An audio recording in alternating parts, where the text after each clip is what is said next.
अस्सलाम वालेकुम दोस्तों। आज हम स्टार्ट करेंगे chapter number 11 S block elements.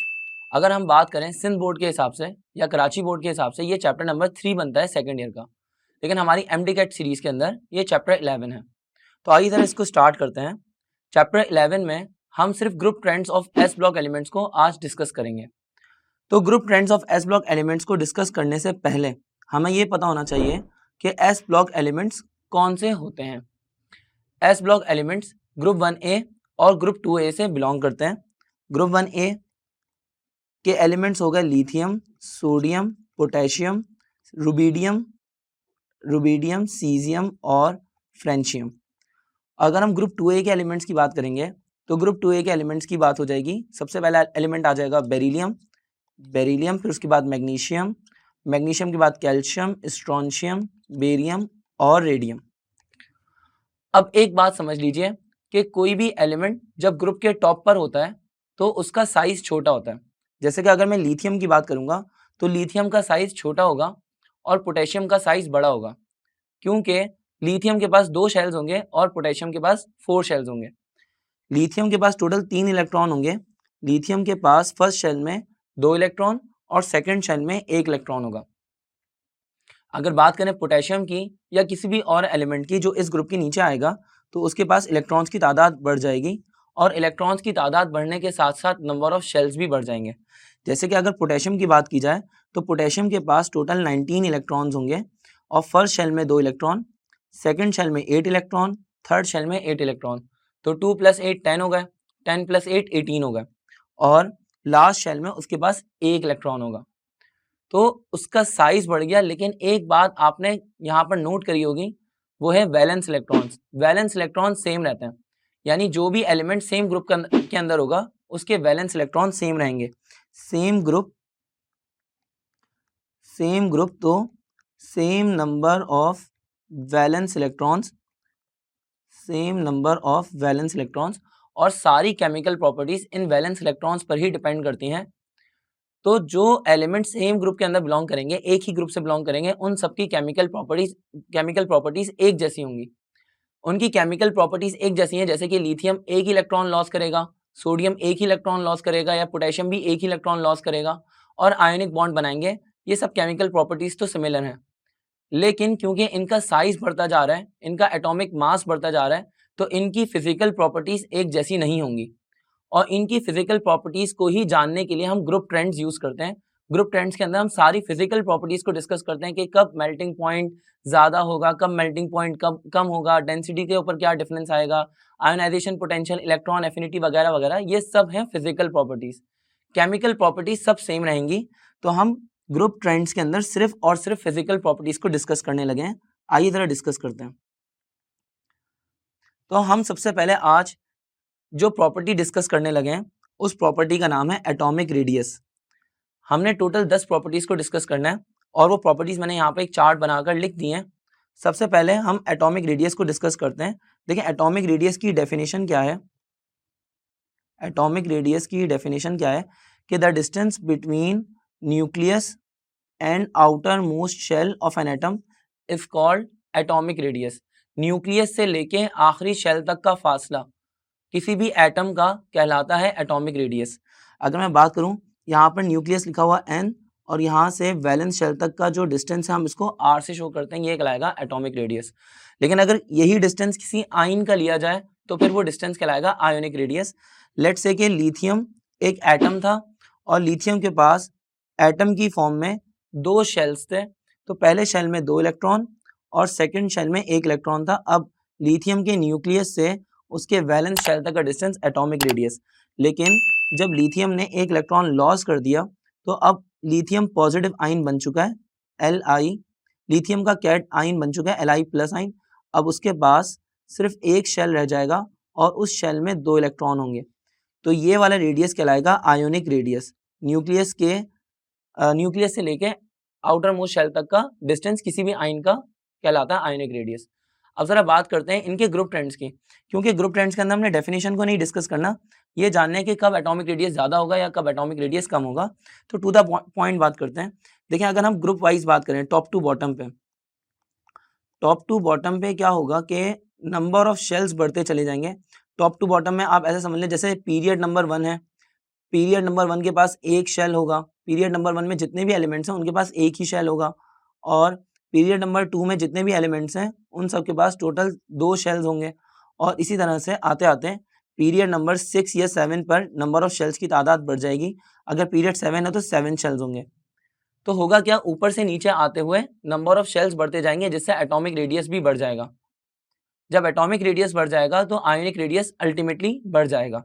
यानी कि अगर मैं बात करूं लिथियम से रेडियम तक आते हुए, लिथियम से फ्रेंशियम तक आते हुए, या बेरिलियम से रेडियम तक आते हुए, तो top to bottom number of shells बढ़ रहे हैं, number of shells are increasing. तो एटॉमिक रेडियस या आयोनिक रेडियस बढ़ जाएगा। लेकिन एक बात और समझ लीजिए, लेफ्ट टू राइट पे क्या होगा। लेफ्ट टू राइट यानी कि पीरियड वाइज क्या होगा। देखिए पीरियड वाइज अगर हम जाएंगे तो लिथियम और बेरिलियम, या लेट से सोडियम की बात कर लें और यहाँ पे मैग्नीशियम की बात कर लें, तो सोडियम और मैग्नीशियम के पास या लिथियम और बेरिलियम के पास नंबर ऑफ शेल्स सेम रहेंगे। नंबर ऑफ शेल्स सेम रहेंगे तो एटॉमिक साइज सेम रहना चाहिए।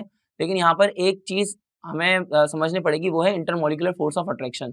इंटरमोलिकुलर फोर्स ऑफ अट्रैक्शन का यहाँ पर बहुत बड़ा रोल है, जिससे एटॉमिक रेडियस के ऊपर फर्क पड़ता है। तो जरा देखें, पहले इंटरमोलिकुलर फोर्स ऑफ अट्रैक्शन को डिस्कस करते हैं, फिर आते हैं लेफ्ट टू राइट पे। इंटरमोलिकुलर फोर्स ऑफ अट्रैक्शन क्या चीज है? देखें, इंटरमोलिकुलर फोर्स ऑफ अट्रैक्शन को आप ऐसे समझ लें कि न्यूक्लियस कितनी ताकत से अपने वैलेंस इलेक्ट्रॉन को अपनी तरफ खींच रहा है। अगर न्यूक्लियस के पास 3 इलेक्ट्रॉन्स हैं या 2 शेल्स हैं तो उसका साइज छोटा हो जाएगा। जब उसका साइज छोटा हो जाएगा तो न्यूक्लियस के ऊपर फोर्स ऑफ अट्रैक्शन होगी ज़्यादा, और वो वैलेंस शेल के इलेक्ट्रॉन को ज़्यादा कुव्वत से अपने पास खींच पाएगा। न्यूक्लियस पूरी ताकत से इस इलेक्ट्रॉन को अपनी तरफ खींच रहा होगा तो यहाँ पर एटॉमिक साइज कम हो जाएगा, एटॉमिक रेडियस श्रिंक हो जाएगा। यहाँ पे एटॉमिक साइज यहाँ पर डिक्रीज हो जाएगा, क्योंकि nuclear force of attraction valence electron पर बहुत ज़्यादा है, साइज क्योंकि छोटा है। लेकिन अगर बात करें किसी और एलिमेंट की जिसमें न्यूक्लियस से दूर है इलेक्ट्रॉन्स, वैलेंस शेल के इलेक्ट्रॉन्स न्यूक्लियस से दूर हैं, तो यहाँ पर न्यूक्लियस की पकड़ या न्यूक्लियस की फोर्स ऑफ अट्रैक्शन अपने वैलेंस इलेक्ट्रॉन पे काफ़ी कम हो जाएगी। वो इतनी कुव्वत से इसको अपने पास नहीं खींच पाएगा, जिससे इलेक्ट्रॉन न्यूक्लियस से दूर जाने की कोशिश करेगा और एटॉमिक साइज बढ़ जाएगा। यहाँ पर एटॉमिक साइज, क्योंकि न्यूक्लियर फोर्स ऑफ अट्रैक्शन कम है तो एटॉमिक साइज बढ़ता चला जाएगा। हम इन सब चीज़ों को एक साथ आखिर में चार्ट के अंदर भी डिस्कस करेंगे, तो आपने वीडियो को एंड तक देखते रहना है, आपको सारी चीज़ें समझ में आ जाएंगी। ज़रा अब वापसी ऊपर आते हैं। देखिए अगर हम नेट चार्ज निकालने की बात करते हैं, लेट से लिथियम का नेट चार्ज निकालना है। लिथियम का नेट चार्ज निकालने के लिए आप प्रोटॉन में से कोर इलेक्ट्रॉन्स को माइनस कर दें। दोबारा सुन लीजिए, अगर आपने नेट चार्ज निकालना है तो प्रोटॉन्स में से कोर इलेक्ट्रॉन्स को माइनस कर दें। अब कोर इलेक्ट्रॉन्स क्या होते हैं? तो वैलेंस इलेक्ट्रॉन्स को छोड़ के जितने भी इलेक्ट्रॉन्स होते हैं वो सब कहलाते हैं कोर इलेक्ट्रॉन्स। अगर हम लिथियम की बात करते हैं तो लिथियम के पास टोटल 3 इलेक्ट्रॉन है, तो इसके पास 3 ही प्रोटॉन भी होंगे। तो आपने क्या करना है, प्रोटॉन है 3, प्रोटॉन में से माइनस करना है कोर इलेक्ट्रॉन्स को। तो कोर इलेक्ट्रॉन सिर्फ ये 2 हैं, यानी वैलेंस शेल को छोड़ के जो इलेक्ट्रॉन्स हैं। तो 3 में से 2 को माइनस कर देंगे तो ये बन जाएगा 1। तो लिथियम के ऊपर चार्ज है +1 का। अब अगर लिथियम के ऊपर +1 का चार्ज है तो वो +1 की ताकत से अपने वैलेंस इलेक्ट्रॉन को अपने पास खींच पाएगा। अगर बेरिलियम की बात करते हैं तो बेरिलियम के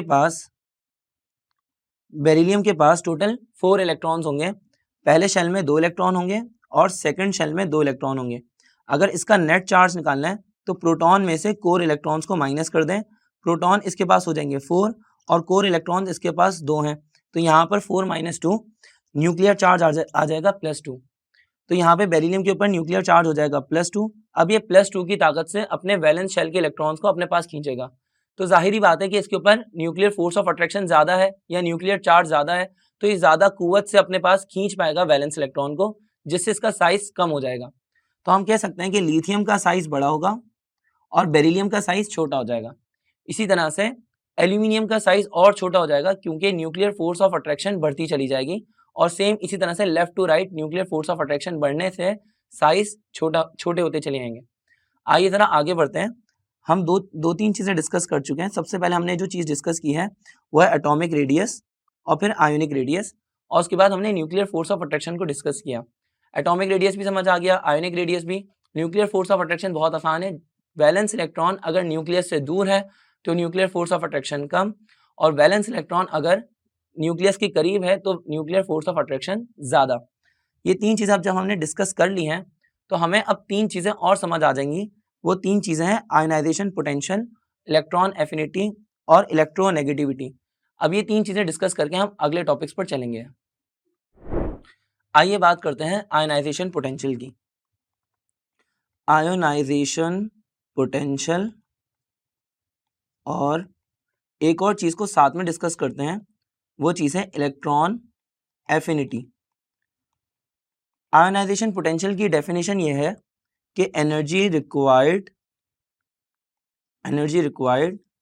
टू इजेक्ट वन इलेक्ट्रॉन या to eject an electron from the outermost shell of an atom in gaseous state is called ionization potential. Ionization potential को आयोनाइजेशन एनर्जी भी कहा जाता है। लेकिन एक बात समझ लीजिए, इसकी डेफिनेशन क्या है कि कम से कम कितनी एनर्जी रिक्वायर्ड है किसी भी एटम के आउटर मोस्ट शेल से एक इलेक्ट्रॉन को बाहर निकालने के लिए, जब वो एटम गैसियस स्टेट के अंदर मौजूद हो। इतनी बड़ी डेफिनेशन कौन याद रख पाएगा, कोई समझ भी नहीं पाएगा। एक काम करते हैं, इलेक्ट्रॉन एफिनिटी की भी डेफिनेशन समझ लेते हैं, फिर उसके बाद हम एक इसको एनालॉजी से समझने की कोशिश करेंगे, बहुत आसान सी एग्जाम्पल समझेंगे। देखिए इलेक्ट्रॉन एफिनिटी क्या है, इलेक्ट्रॉन एफिनिटी भी इसका ऑपोजिट है। इलेक्ट्रॉन एफिनिटी है energy released when an electron is added in the outermost shell of an atom in gaseous state। यानी कि वो एनर्जी जो रिलीज होगी जब एक इलेक्ट्रॉन ऐड किया जाएगा किसी भी एटम के वैलेंस शेल के अंदर, जब वो एटम गैसियस स्टेट के अंदर मौजूद हो। तो जरा एक काम करते हैं, आते हैं हम अपनी एग्जाम्पल की तरफ के एग्जाम्पल से इसको कैसे समझना है। देखिए मान लीजिए कि आपको एक मोबाइल खरीदना है। अगर आपको एक सेलफोन खरीदना है, मोबाइल खरीदना है, तो सबसे पहले आप जाएंगे शॉपकीपर के पास, मोबाइल मार्केट में किसी के भी पास चले जाएंगे। तो आप शॉपकीपर के पास गए और आपने एक मोबाइल पसंद कर लिया। आपने एक मोबाइल पसंद किया, आपने पैसे दिए, यहाँ पर मैं लिख देता हूँ, आपने डॉलर्स दिए या पैसे दिए, जो भी दिया आपने, और डॉलर्स देकर आपने मोबाइल अपनी तरफ खरीद लिया। आपने डॉलर्स दिए किसको? शॉपकीपर को, दुकान वाले को आपने डॉलर्स दिए, दुकान वाले ने आपको मोबाइल दिया। अब आपने यकीनन मोबाइल खरीदने से पहले बार्गेनिंग की होगी, क्योंकि हम सब पाकिस्तानी हैं। तो आपने क्या किया, सबसे पहले उससे बार्गेनिंग की, वो एक मिनिमम प्राइस पर राजी हो गया कि कब उस मिनिमम प्राइस पे वो आपको मोबाइल दे देगा। लेट्स से आपने कोई भी एग्जांपल अपने पास अज्यूम कर ली। अब आपने उसको पैसे दिए हैं और वो आपको मोबाइल दे रहा है, तो कम से कम कितने पैसे जिस पर वो आपको मोबाइल दे देगा, वो पैसे कहलाएंगे आयोनाइजेशन पोटेंशियल। लेकिन अब आप घर पर लेकर आए मोबाइल और आपको पसंद नहीं आया, आपने 2-4 दिन यूज़ किया, 1 हफ्ता यूज़ किया, लेकिन आपको पसंद नहीं आया। तो अब आप जब जाएंगे उस शॉपकीपर के पास, जब आप शॉपकीपर के पास वापसी जाएंगे तो शॉपकीपर को आप मोबाइल देंगे, बदले में वो आपको आपके पैसे रिटर्न करेगा। लेकिन कितने पैसे? क्या उतने ही पैसे रिटर्न करेगा? बिल्कुल नहीं। शॉपकीपर आपको बहुत कम पैसे रिटर्न करेगा या कुछ चार्जेस काट लेगा वगैरह वगैरह जो भी। तो इसका मतलब यह है कि जो पैसे आप दे रहे हैं और उसके बदले मोबाइल ले रहे हैं, वो पैसे कहलाएंगे आयोनाइजेशन पोटेंशियल।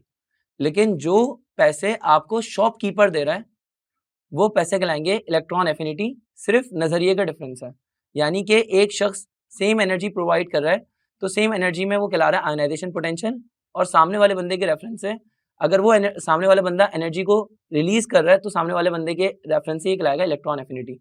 हो गई, ये बहुत ज़्यादा कंफ्यूजन हो गई, लेकिन अगर आप इस एग्जाम्पल को अब नेक्स्ट एग्जाम्पल पे सेट करेंगे तो आपको एक ही चीज़ बहुत अच्छे समझ आ जाएगी। अब देखें यहाँ पर हमने क्या करा, लेट से हमने बात कर ली सोडियम की। देखिए सोडियम ने क्या किया, सोडियम, अब आप अज्यूम कर लें कि सोडियम कस्टमर है। सोडियम ने क्या करना है, सोडियम ने इलेक्ट्रॉन लॉस करना है। सोडियम ने लेट्स हम सोडियम की बात करते हैं। सोडियम के पास से वैलेंस शेल में से इलेक्ट्रॉन को निकालना है, तो अब आप क्या करेंगे, सोडियम को एनर्जी प्रोवाइड करेंगे। सोडियम को जब आप एनर्जी प्रोवाइड करेंगे तो सोडियम क्या करेगा, इलेक्ट्रॉन को लॉस कर देगा और कन्वर्ट हो जाएगा Na+ आयन के अंदर, साथ में इलेक्ट्रॉन लॉस करेगा। ये जो एनर्जी सोडियम ने रिलीज करी है, ये एनर्जी कहलाएगी आयनाइजेशन एनर्जी, या इसको हम आयनाइजेशन पोटेंशियल कहेंगे। अब ये कहलाएगा आयनाइजेशन पोटेंशियल। अब ये इलेक्ट्रॉन जाकर ऐड हो रहा है क्लोरीन के अंदर, क्लोरीन इस इलेक्ट्रॉन को गेन कर रहा है। अब जब क्लोरीन इस इलेक्ट्रॉन को गेन कर लेगा तो क्लोरीन साथ में एनर्जी रिलीज करेगा, क्लोरीन एनर्जी को रिलीज करेगा और ये वाली एनर्जी कहलाएगी इलेक्ट्रॉन एफिनिटी। तो एक बात याद रख लीजिए कि इलेक्ट्रॉन एफिनिटी और आयनाइजेशन पोटेंशियल दोनों सेम चीज़ें नहीं है, दोनों अलग अलग, दोनों की क्वांटिटी भी अलग अलग होगी। आयनाइजेशन पोटेंशियल वो एनर्जी है जो कि एनर्जी एब्जॉर्ब हुई है, सोडियम ने उस एनर्जी को अपने अंदर एब्जॉर्ब किया और फिर इलेक्ट्रॉन को लॉस किया, जबकि क्लोरीन ने उस इलेक्ट्रॉन को गेन किया और गेन करने के बाद एनर्जी को रिलीज किया। तो जो एनर्जी रिलीज है वो है इलेक्ट्रॉन एफिनिटी और जो एनर्जी एब्जॉर्ब्ड है वो है आयनाइजेशन पोटेंशियल। आई होप कि आपको ये वाली बात समझ आई होगी। अब चलते हैं इसके ग्रुप ट्रेंड के ऊपर। अब आते हैं जरा आयनाइजेशन पोटेंशियल और इलेक्ट्रॉन एफिनिटी के ग्रुप ट्रेंड के ऊपर। अब आपको एक बात तो समझ आ ही गई है कि आयनाइजेशन पोटेंशियल और इलेक्ट्रॉन एफिनिटी एक दूसरे के ऑपोजिट हैं, यानी इनके ग्रुप ट्रेंड्स भी एक दूसरे के ऑपोजिट चलेंगे। तो हम किसी एक का ग्रुप ट्रेंड समझ लेते हैं और बाद में दूसरे का ग्रुप ट्रेंड अल्टीमेटली हम समझ जाएंगे। तो ज़रा आइए आयनाइजेशन पोटेंशियल का ग्रुप ट्रेंड समझते हैं। अगर मैं बात करूँ सोडियम की और साथ में लेट्स से कैल्शियम की और साथ में चलते चलते क्लोरीन की, तो ये तीनों सेम पीरियड से बिलोंग करते हैं। लेकिन ज़रा सोडियम के पास देखते हैं कितने वैलेंस इलेक्ट्रॉन्स हैं। सोडियम के पास वैलेंस इलेक्ट्रॉन है 1। और अगर मैं कैल्शियम की बात करूँगा तो कैल्शियम के पास वैलेंस इलेक्ट्रॉन्स हैं 2। अगर मैं बात करूँगा क्लोरीन की तो क्लोरीन के पास वैलेंस इलेक्ट्रॉन हो जाएंगे 7। क्लोरीन के पास वैलेंस इलेक्ट्रॉन हो जाएंगे 7। अब देखें, जब वैलेंस इलेक्ट्रॉन्स बढ़ रहे हैं यानी नंबर ऑफ इलेक्ट्रॉन्स बढ़ रहे हैं तो कोर चार्ज भी बढ़ता चला जाएगा और नेट चार्ज में आपको निकालना सिखा चुका हूँ। तो आप सोडियम का नेट चार्ज निकालेंगे तो वो आएगा +1। इसके पास प्रोटॉन्स है 11 और इसके कोर इलेक्ट्रॉन्स है 10, तो 11 - 10 हो जाएगा +1। अब यहाँ पर सोडियम पे नेट चार्ज है +1 और इस तरह कैल्शियम के ऊपर निकालेंगे तो चार्ज आएगा +2 और क्लोरीन के ऊपर चार्ज निकालेंगे तो आएगा +7। अगर न्यूक्लियस के ऊपर चार्ज ज़्यादा है या समझ लें न्यूक्लियस की फोर्स ऑफ अट्रैक्शन ज़्यादा है तो वो ज़्यादा कुव्वत से वैलेंस इलेक्ट्रॉन को अपनी तरफ खींचेगा। तो यहाँ पर क्लोरीन के पास क्लोरीन के पास जो न्यूक्लियर फोर्स ऑफ अट्रैक्शन है या जो न्यूक्लियर चार्ज है वो है +7 का, तो क्लोरीन के इलेक्ट्रॉन्स न्यूक्लियस के करीब करीब चले जाएंगे। अब जब क्लोरीन के इलेक्ट्रॉन्स न्यूक्लियस के करीब हो जाएंगे तो इन इलेक्ट्रॉन्स को बाहर निकालना बहुत मुश्किल हो जाएगा। और अगर हम इसी तरह से सोडियम की बात करेंगे तो सोडियम के पास न्यूक्लियर चार्ज क्योंकि कम है और उसके पास एक ही इलेक्ट्रॉन है, तो ये एक इलेक्ट्रॉन न्यूक्लियस से दूर होगा, तो इस एक इलेक्ट्रॉन को बाहर निकालना बहुत आसान होगा। यानी कि सोडियम का इलेक्ट्रॉन निकालना बहुत आसान है, ईजी है, और क्लोरीन का इलेक्ट्रॉन बाहर निकालना ये थोड़ा डिफिकल्ट है या हार्ड है। तो देखें, अगर सोडियम आसानी से इलेक्ट्रॉन लॉस करने के लिए रेडी है तो आप उसको ज़्यादा एनर्जी देंगे या कम एनर्जी देंगे। मान लें कि एक मोबाइल वाला है और वो आपको बहुत कम पैसों में मोबाइल देने के लिए रेडी हो चुका है, उसको किसी तरह से भी मोबाइल को सेल आउट करना है, तो वो जल्दी से मोबाइल देने के लिए तैयार है। अब आप उसको कम पैसों पे राज़ी करेंगे या बहुत ज़्यादा पैसे देंगे? तो अल्टीमेटली आप उसको कम पैसों पे राज़ी करके इलेक्ट्रॉन ले लेंगे या मोबाइल ले लेंगे। तो यहाँ पर भी सोडियम बहुत आसानी से इलेक्ट्रॉन लॉस करने के लिए रेडी है क्योंकि न्यूक्लियर फोर्स ऑफ अट्रैक्शन कम है, साइज़ ज़्यादा है, एटॉमिक रेडियस बड़ा है वगैरह जो भी। तो अब यहाँ पर वो इलेक्ट्रॉन फ़ौरन लॉस करने के लिए रेडी है, तो आपने उसको एनर्जी प्रोवाइड करी। अब जब आपने उसको एनर्जी प्रोवाइड करी तो आसानी से इलेक्ट्रॉन लॉस कर दिया। इस एनर्जी की वैल्यू होगी कम, यानी कि आयनाइजेशन एनर्जी यहाँ पर कम होगी। सिमिलरली फिर कैल्शियम का क्योंकि न्यूक्लियर चार्ज ज़्यादा है तो इसकी आयनाइजेशन एनर्जी बढ़ जाएगी और क्लोरीन की आयनाइजेशन एनर्जी और ज़्यादा बढ़ जाएगी, यानी लेफ्ट टू राइट जाते हुए आयनाइजेशन एनर्जी बढ़ रही है। अगर हम टॉप टू बॉटम की बात करेंगे तो टॉप टू बॉटम में सोडियम का मुकाबला लेट से कर लेते हैं हम पोटेशियम के साथ। तो पोटेशियम का वैलेंस शेल में एक इलेक्ट्रॉन है पोटेशियम के पास, लेकिन क्योंकि इसका साइज बढ़ चुका, जब इसका साइज बढ़ गया है तो न्यूक्लियर फोर्स ऑफ अट्रैक्शन ये गिर जाएगी। साइज बढ़ेगा तो न्यूक्लियर फोर्स ऑफ अट्रैक्शन कम हो जाएगी। तो इसका मतलब कि अब ये और आसानी से इलेक्ट्रॉन लॉस कर देगा सोडियम के मुकाबले में, तो अब इसको और कम एनर्जी देनी पड़ेगी, तो ये आसानी से इलेक्ट्रॉन लॉस कर लेगा। इसकी आयनाइजेशन एनर्जी सोडियम के मुकाबले में कम है। अगर मैं बात करता है लिथियम की, तो लिथियम सोडियम के ऊपर आता है, टॉप पर आता है। अब उसका साइज कम है, उसका साइज कम होने की वजह से इसकी न्यूक्लियर फोर्स ऑफ अट्रैक्शन हो जाएगी ज़्यादा और इसका साइज हो जाएगा कम। तो अब ये इलेक्ट्रॉन आसानी से लॉस नहीं करेगा। जब ये इलेक्ट्रॉन को आसानी से लॉस नहीं करेगा तो इसकी आयनाइजेशन पोटेंशियल की वैल्यू बढ़ जाएगी। तो हमें ये सारी बातें समझ में आ गई कि ionisation energy left to right में आयनाइजेशन एनर्जी इंक्रीज होती है और ionisation energy top to bottom पे डिक्रीज होती है। अब आयनाइजेशन एनर्जी अगर हमें समझ में आ गई तो हम बढ़ेंगे इलेक्ट्रॉन एफिनिटी के ऊपर। इलेक्ट्रॉन एफिनिटी को आप वैसे ही याद कर लें कि वो आयनाइजेशन एनर्जी का रिवर्स प्रोसेस है, उल्टा प्रोसेस है, तो उसका ग्रुप ट्रेंड भी उल्टा ही होगा। तो लेकिन हमारे पास इलेक्ट्रॉन एफिनिटी को आप इस तरह से कर सकते हैं कि electron affinity top to bottom पे इंक्रीज होगी, टॉप टू बॉटम पर इंक्रीज होगी और लेफ्ट टू राइट में डिक्रीज होगी। आइए आगे बढ़ते हैं इलेक्ट्रोनेगेटिविटी के ऊपर। जब हमें इलेक्ट्रोनेगेटिविटी समझ में आ जाएगी तो इलेक्ट्रोपॉजिटिविटी भी हमें खुद ब खुद समझ आ जाएगी। देखिए इलेक्ट्रोनेगेटिविटी क्या चीज़ है?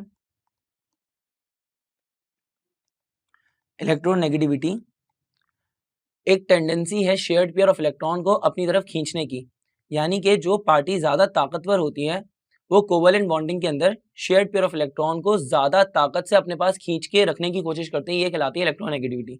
अगर मैं बात करूँ लेट से क्लोरीन की बात करते हैं, हालांकि ये एस ब्लॉक में नहीं आता लेकिन आपको समझ बड़ी आसानी से आ जाएगा।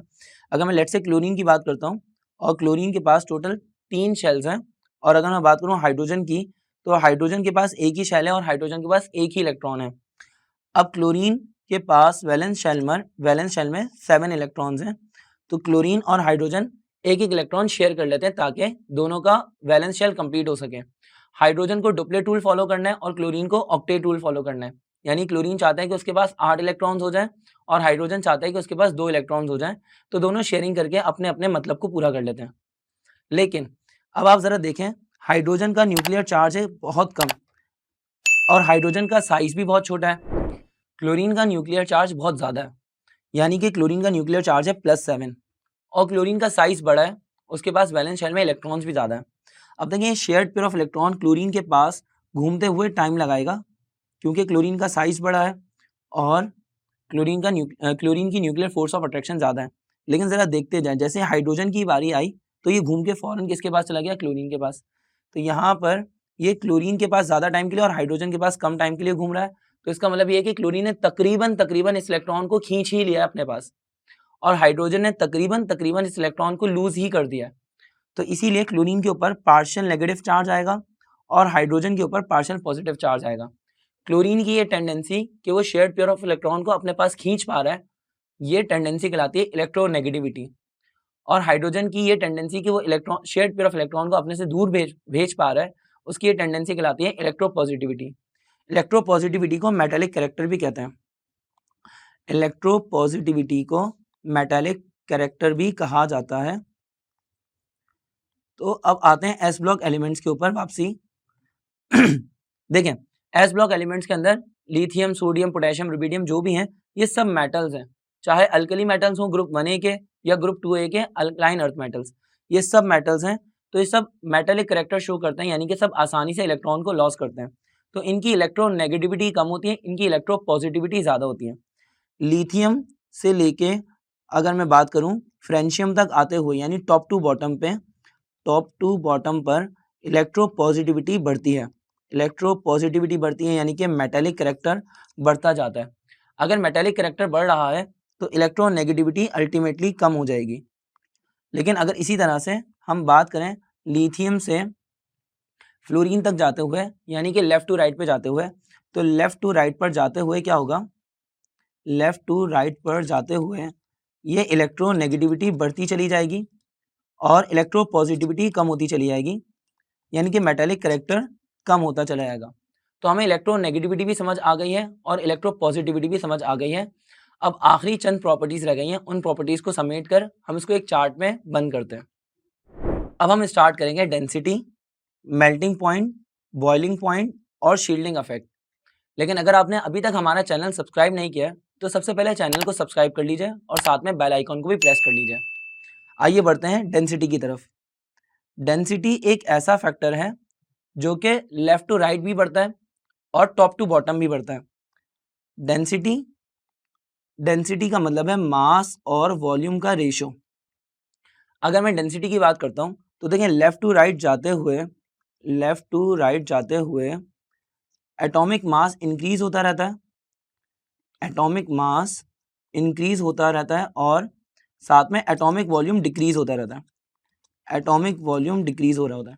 तो यहाँ पर होता क्या है कि मास बढ़ रहा है और वॉल्यूम कम हो रहा है, तो ये फ्रैक्शन अल्टीमेटली बड़ा आंसर देगा, यानी कि वॉल्यूम डिनोमिनेटर में है तो वॉल्यूम जितना कम होगा और मास जितना ज़्यादा होगा डेंसिटी उतनी ज़्यादा बढ़ती जाएगी। अगर मैं लेफ़्ट टू राइट की बात करूँगा तो लेफ़्ट टू राइट में क्योंकि मास बढ़ गया वॉल्यूम कम हो गया तो डेंसिटी इंक्रीज होती है, लाजमी तौर पे इंक्रीज होगी, और इसका एक मार्क्ड अफेक्ट भी दिखेगा, यानी ऑब्जर्वेबल अफेक्ट भी दिखेगा। लेकिन अगर मैं बात करूँ टॉप टू बॉटम की, तो टॉप टू बॉटम में मास बढ़ रहा होता है लेकिन उसके साथ साथ वॉल्यूम भी इंक्रीज हो रहा होता है।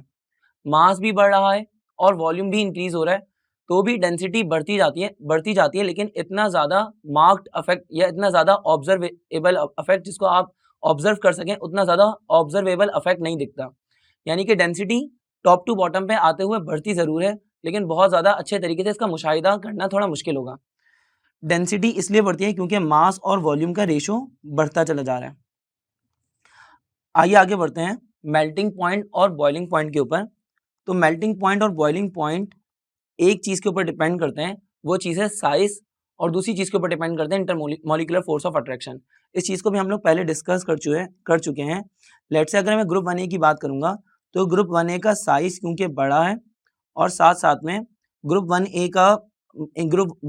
के अंदर जो न्यूक्लियर फोर्स ऑफ अट्रैक्शन है वो कम है अपने वैलेंस इलेक्ट्रॉन्स के ऊपर, यानी न्यूक्लियस की फोर्स ऑफ अट्रैक्शन अपने वैलेंस इलेक्ट्रॉन्स पे कम और इसका एटॉमिक साइज बड़ा, किसके मुकाबले में? ग्रुप 2A के मुकाबले में। तो होगा क्या कि इसका मेल्टिंग पॉइंट कम हो जाएगा और ग्रुप 2A का मेल्टिंग पॉइंट बढ़ जाएगा। यानी कि आप कह लें कि मेल्टिंग पॉइंट डायरेक्टली प्रोपोर्शनल है इंटरमोलिकुलर फोर्स ऑफ अट्रैक्शन के, या न्यूक्लियर फोर्स ऑफ अट्रैक्शन के, और इसी तरह से जो बॉइलिंग पॉइंट है वो भी न्यूक्लियर फोर्स ऑफ अट्रैक्शन के डायरेक्टली प्रोपोर्शनल है। मेल्टिंग पॉइंट और बॉइलिंग पॉइंट इनवर्सली प्रोपोर्शनल है साइज के। अगर साइज बड़ा होगा तो मेल्टिंग पॉइंट कम होगा, अगर साइज छोटा होगा तो मेल्टिंग पॉइंट अल्टीमेटली ज़्यादा होगा।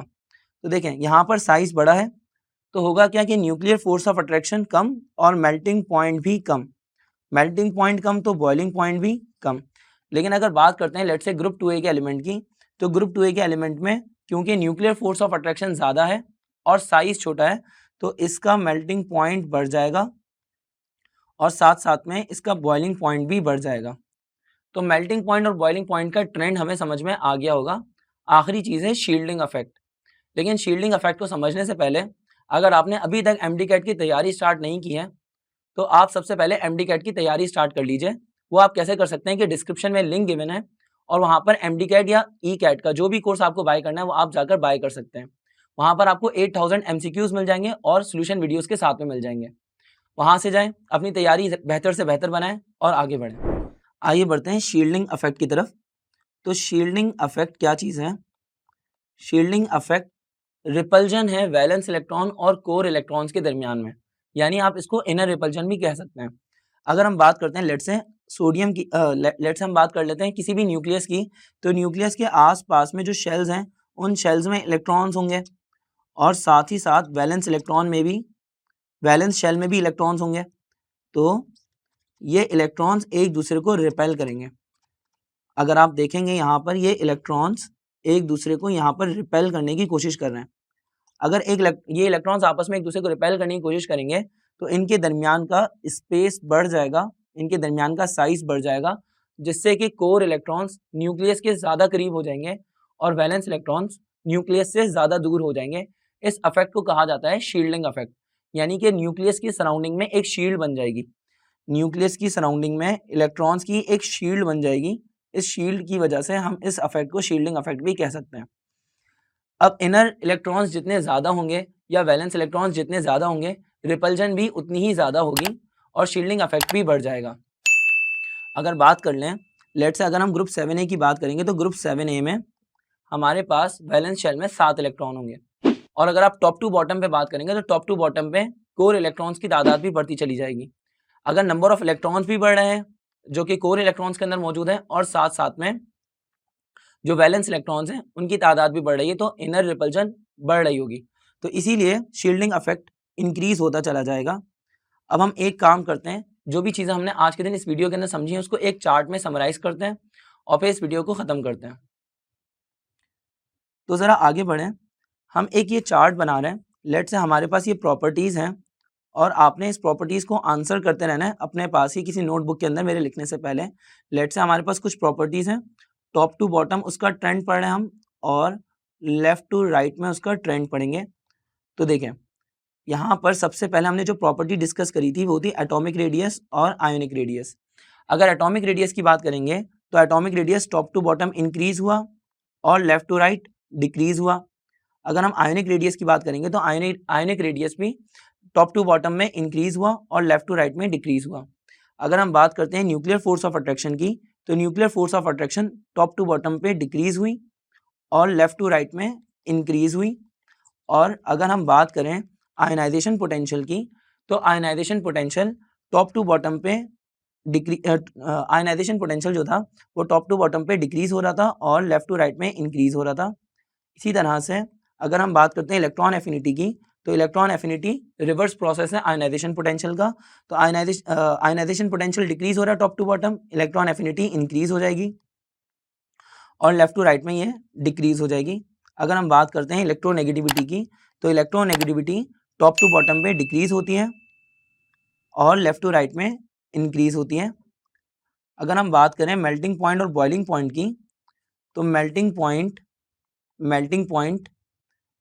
लेफ्ट टू राइट जाते हुए इंक्रीज हो रहा था और टॉप टू बॉटम आते हुए डिक्रीज हो रहा था, और सेम चीज़ बॉइलिंग पॉइंट के साथ में है।